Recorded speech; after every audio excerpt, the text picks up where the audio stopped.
So some tips and tricks for down corn. Now, I know none of us want to harvest down corn, but it's always good to be prepared for it so that we can handle it and get through that as quickly as possible. A few things we can do on the corn head as well as in the cab to make that process go smoothly.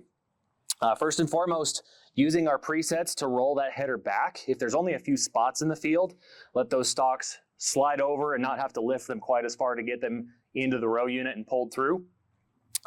So setting number 3 nice and flat and number 2 at a more normal angle can help with that. If we want, on these gathering chains, we can take one side off and readjust it so they're more aligned, almost point to point.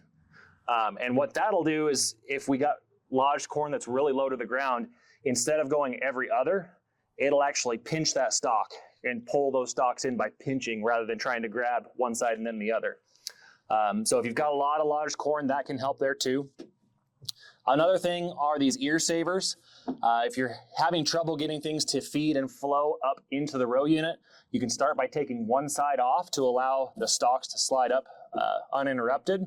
If it's really bad, you can take both and just let all that material flow up nice and easily into the machine.